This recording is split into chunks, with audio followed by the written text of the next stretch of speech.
Welcome. Property गुरु में आप सभी का स्वागत है। मैं हूं आपके साथ कविता थपलियाल। प्रॉपर्टी की सभी ज़रूरी जानकारी के साथ साथ हम इस शो में आपको देंगे आपकी प्रॉपर्टी इन्वेस्टमेंट से जुड़े सवालों के जवाब भी। आपके सवालों के जवाब देने के लिए हमारे साथ स्टूडियो में आज मौजूद हैं एनीरॉक प्रॉपर्टी कंसल्टेंट्स के director and head consulting practice Ashutosh Limaye. और आशुतोष, स्वागत है आपका। और आपकी एक्चुअली देखा जाए तो ये सेकेंड इनिंग है प्रॉपर्टी गुरु में, और अब हम प्रॉपर्टी गुरु के तौर पे एज एन एक्सपर्ट आशुतोष को लगातार देखते रहेंगे। लेकिन चलिए शुरुआत करते हैं हम दर्शकों के सवालों के साथ। और हमारे पहले दर्शक अनुज सिंह हमारे साथ फोन लाइन पर हैं। अनुज। हाँ जी मैडम। हाँ, गुड इवनिंग। पूछिए, आपने क्या सवाल पूछना है? नमस्कार सर। नमस्कार मैडम। मेरा सवाल ग्रेटर नोएडा वेस्ट की कॉमर्शियल प्रॉपर्टी साया साउथ एक्स को लेके है। मेरा बजट जो है वो है अराउंड 30 लाख का जी। और जहाँ तक मैंने एक्सप्लोर किया है मार्केट में अराउंड 200 या 180 स्क्वायर फीट सुपर एरिया की शॉप्स अवेलेबल हैं मेरे बजट में। तो मेरा पहली क्वेरी ये थी कि क्या जो स्मॉल साइज यूनिट्स हैं वो रेंटल फेच कर सकती हैं या क्या उनका प्रोस्पेक्ट होता है? और second, Saya South X as a prospective investment option को लेके था, considering the undergoing projects which are currently under construction in Greater Noida West. ठीक है, आपको स्ट्रिक्टली कमर्शियल प्रॉपर्टी ही चाहिए, है ना? Exactly madam. ऑलराइट, चलिए आशुतोष साहब के सवाल का जवाब लेते हैं। हम इनके सवाल का जवाब दें उससे पहले ग्रेटर नोएडा वेस्ट जोन जो ये एरिया बोल रहे हैं, ये कैसा है? क्या वहाँ पर रिहायशी मकान के अलावा आप कमर्शियल प्रॉपर्टी के तौर पर भी डिमांड देख रहे हैं? जी, नोएडा और ग्रेटर नोएडा का ये जो हिस्सा है, ये जो सेगमेंट है, वहाँ पे हम काफ़ी कमर्शियल प्रोजेक्ट्स आज देख रहे हैं जो अपकमिंग है। करीब 10 से 12 कमर्शियल प्रोजेक्ट्स हैं और उसमें से 6 या 7 हैं जो बड़े डेवलपर्स के हैं, बाकी प्रोजेक्ट्स नोएडा स्पेसिफिक डेवलपर्स के हैं। लेकिन जितनी वैरायटी यहाँ पे कमर्शियल प्रोजेक्ट्स की है, हाई स्ट्रीट फॉर्मेट्स है, शॉपिंग सेंटर्स हैं, मल्टीप्लेक्स हैं, बैंक्वेट हॉल्स हैं, तो काफ़ी सारी यहाँ पे ऑप्शंस हैं। और ये एक कारण है, मैं उनको सलाह दूंगा कि अपनी होमवर्क कर लें। क्योंकि कमर्शियल प्रॉपर्टी में जब निवेश होता है तो ये वोलेटिलिटी होती है उसमें। कैसे? क्योंकि जैसे आप देखेंगे कि अगर शॉपिंग सेंटर है लीज फॉर्मेट में तो ज़्यादा कंट्रोल होता है डेवलपर का और रिटेलर्स का कि कॉमन एरिया मेंटेनेंस अच्छी होगी। आपके जो नेबर्स हैं, दूसरे रिटेलर्स हैं, वो आपके बिजनेस में आपको मदद करेंगे, आप उनके बिजनेस में मदद करोगे। ये सिम्बायोटिक रिलेशनशिप होती है। लेकिन जो प्रोजेक्ट्स होते हैं जो सेल मॉडल पे डेवलप किए गए हैं, उसमें थोड़ी रिस्क इस प्रकार की रहती है कि बाद में जाके मेंटेन कैसे होगा मॉल, इसकी कोई हम गारंटी नहीं दे सकते हैं। आपके नेबर में कौन सी शॉप्स होंगी, कौन सी चीज़ें वो बेचेंगे, अगर वो कॉन्फ्लिक्टिंग है तो आपको नुकसान हो सकता है। तो मेरी सलाह उनको यह है कि चूंकि यहाँ पे 10 से 12 प्रोजेक्ट्स हैं और काफ़ी वैरायटी है उसमें, तो आप अपना प्रोजेक्ट ऐसा चुन ले कि आपको कंट्रोल मिले बाद में मेंटेनेंस का और आपके नेबर्स का। 30 लाख में उनको प्रॉपर्टी तो मिल ही जाएगी, 200 सवा 200 सुपर एरिया, 90 से 120 कारपेट एरिया, और वो मिल जाएगी, कोई दिक्कत नहीं है उसमें। लेकिन रिटेल फॉर्च्यून ऊपर नीचे होगा तो उस हिसाब से फ्लक्चुएट हो सकता है। ओके, कोई और उपाय इनके लिए वहाँ बेहतर? ये उस हिस्से में अपनी शॉप ले जो प्रॉपर्टी एसेट मैनेजमेंट के साथ जुड़ी हो। यानी कि एक सर्टन पोर्शन, कई बार ऐसे होता है कि डेवलपर्स एक पोर्शन लीज पे रखते हैं और एक सेल में करते हैं, तो इस तरह से जुड़े कि बाद में मेंटेनेंस अच्छा हो उसका। ऑलराइट, आपनुज? नहीं मैडम, धन्यवाद, थैंक यू। ऑलराइट, चलिए आगे बढ़ते हैं। और महेश जरियानी हमारे अगले दर्शक हमारे साथ फोन लाइन पर हैं। नमस्कार महेश जी। महेश जी, आपको मेरी आवाज आ रही है? हेलो। हाँ, पूछिए, आपका सवाल क्या है? हाँ सर, मैं महेश जिरानी बोल रहा हूँ, अपना बॉम्बे से बोल रहा हूँ। हाँ। मेरा विरार में एवरशाइन A3 में फ्लैट है, तो उसके बारे में मुझे ये इंक्वायरी करनी थी कि अभी 2013 में मैंने उसको लिया हुआ था, तो अभी उसको होल्ड करना चाहिए कि सेल आउट करना चाहिए? क्योंकि वहाँ पे अभी कुछ एप्रिसिएशन हुआ नहीं है जितना एक्सपेक्टेड था। आपने उसको रेंट पर चढ़ाया है?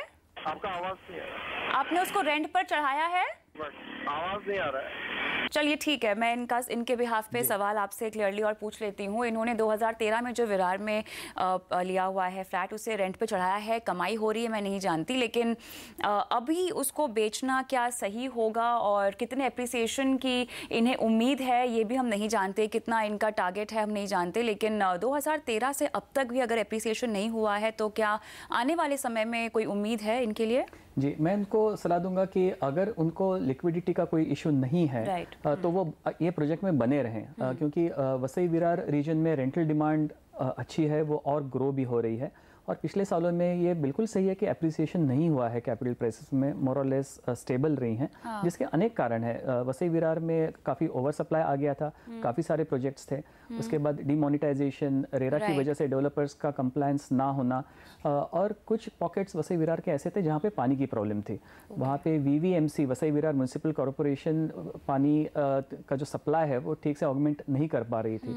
तो ये अनेक कारण थे जिसकी वजह से एप्रिसिएशन नहीं हुई। लेकिन पिछले आप 6 से 8 महीने में देखेंगे तो अनसोल्ड इन्वेंट्री धीरे धीरे कम हो रही है, इंफ्रास्ट्रक्चर इम्प्रूव हो रहा है। तो अगर इनके पास होल्डिंग कैपेसिटी है तो मेरी सलाह उनको यह है कि बने रहे, इन्वेस्टेड रहे। रेंटल डिमांड अच्छी है, हो सकता है कि उन्होंने पहले से दे रखा हो, यदि नहीं दिया है हाँ जी तो भी उनको ज़रूर मिल जाएंगे टेनेंट्स। और आगे 3 सालों में उनको एप्रिसिएशन मिलेगी, लेकिन 3 साल की होराइजन होना जरूरी है। ऑलराइट, और अब अगर उनको लिक्विडिटी की जरूरत हो तो अब तो बेचना ही पड़ेगा उन्हें, फिर भी अगर कुछ समय रुक सकते हैं तो उनके लिए बेहतर ही हो। जी ऑलराइट, चलिए इसी नोट पे रुकते हैं छोटे से ब्रेक के लिए, लेकिन ब्रेक के उस पार भी सवाल जवाब का ये सिलसिला बरकरार है, बने रहिए। वेलकम बैक, आप देख रहे हैं प्रॉपर्टी गुरु और आपके तमाम सवालों के जवाब देने के लिए आज हमारे साथ स्टूडियो में अनुराग प्रॉपर्टी कंसल्टेंट्स के डायरेक्टर और कंसल्टिंग प्रैक्टिस आशुतोष लिमिये मौजूद हैं। और हम आगे बढ़ते हैं, संजीव सेठी चंडीगढ़ से हमारे साथ फोन लाइन पर हैं। नमस्कार संजीव जी। नमस्कार मैडम। पूछिए। नमस्कार सर, मैं संजीव सेठी चंडीगढ़ से बोल रहा हूँ। जी सर, 2010 में हरियाणा अर्बन डेवलपमेंट अथॉरिटी ने पंचकुला एक्सटेंशन पार्ट 2 के लिए मास्टर प्लान बनाया था। जी, उसके लिए लैंड एक्वायर करने के नोटिस वगैरह सुना था कि जारी कर रहे हैं।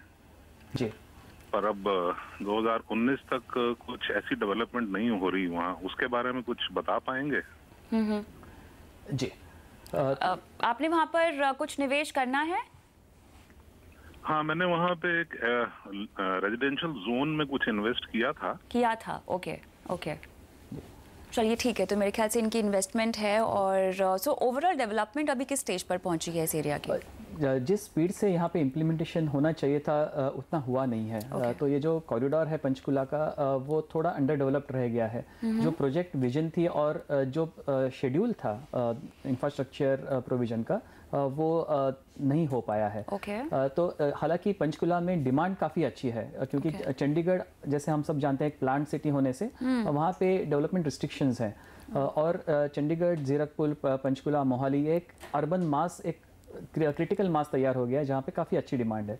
लेकिन ये पर्टिकुलर कॉरिडोर में इंफ्रास्ट्रक्चर अभी पूरी तरह से डिलीवर नहीं हुआ। इसकी वजह से जिसको हम कहते हैं लिवेबिलिटी कोशेंट, इस पे ये आज काफ़ी लो महसूस कर रहा है कि इमीडिएटली वहाँ पे लिविंग कंडीशंस ठीक नहीं है।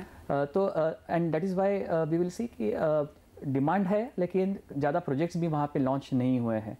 जो हुए हैं वो करेक्ट पोजीशनिंग या करेक्ट ऑफरिंग्स के नहीं है। हर कोई चाह रहा है कि पहले इंफ्रास्ट्रक्चर अच्छे से वहाँ पे डेवलप हो, उसके बाद वो प्रोजेक्ट्स लॉन्च करेंगे।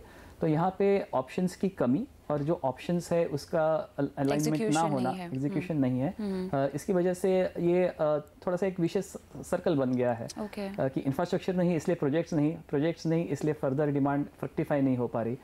तो मुझे लगता है कि यहाँ पे जब तक इंफ्रास्ट्रक्चर कंप्लीट नहीं हो जाता है, लिवेबिलिटी कोशेंट नहीं बढ़ता है, तब तक यहाँ पे डिमांड चैनलाइज अनफॉर्चुनेटली नहीं होगी। तो अगर आने वाले 6 महीने 1 साल में अगर खास करके ट्रांसपोर्टेशन इंफ्रास्ट्रक्चर यदि यहाँ पे बन जाता है तो यहाँ पे जो डिमांड ऑलरेडी है वो फ्रक्टिफाई होगी और तब आपको डेवलपमेंट और प्राइसिंग मूवमेंट मिलेगी। तब तक तो यहाँ पे मैं देख रहा हूँ कि स्टेटस को ही बना रहेगा। तो संजीव, जैसे वो तमाम दर्शक जिन्होंने शायद इस जगह पे निवेश किया हुआ है, उन्हें अब क्या करना चाहिए? वो अब कितना रुकें? और देखिए, ये डिपेंड करता है कि उन्होंने निवेश की मात्रा कितनी करी है। प्लॉट लिया है या किसी रिहायशी रेसिडेंशियल प्रोजेक्ट में इन्वेस्ट किया है, अगर उस पर्टिकुलर डेवलपर का कोई और प्रोजेक्ट है तो उनको ज़रूर बात कर लेनी चाहिए कि स्वैपिंग ऑफ प्रॉपर्टीज़ हो सकती हैं क्या। और ये भी डिपेंड करता है कि उनको खुद को रहना है, इन्वेस्टमेंट होराइजन कितना है। तो इसका एक यूनिवर्सल आंसर नहीं है, लेकिन जिनकी होल्डिंग कैपेसिटी ज़्यादा नहीं है उनको ज़रूर यहाँ से एग्जिट करके किसी दूसरे एरिया में निवेश करना चाहिए। ऑल राइट, तो फिलहाल यहाँ पर एप्रिसिएशन की कोई भी गुंजाइश या जल्दी संभावना नहीं दिखाई दे रही है। आगे बढ़ते हैं और अगले दर्शक विशाल छाबड़िया हमारे साथ फोन लाइन पर है। नमस्कार। मुझे मेरा सवाल था कि मेरे जो अंकल है वो जयपुर में रहते हैं और उनको शिफ्ट होना है या तो मुंबई या दिल्ली, और उनको जो भी बेस्ट सिटी है और जो बेस्ट लोकेशन है और जिधर सब अच्छा पैरामीटर्स है उधर उनको 2 BHK देख रहे हैं, 2 या 3 BHK। उनका बजट है 3 करोड़ रुपीज। तो आपका मुझे रिकमेंडेशन चाहिए।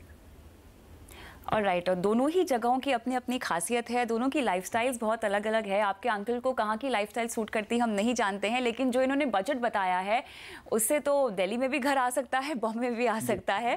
थोड़ा महंगा होगा शायद बॉम्बे में, लेकिन आपकी रिकमेंडेशन क्या होगी? ये केस है प्रॉब्लम ऑफ प्लेंटी। उनके पास सफिशिएंट बजट है। एग्जैक्टली।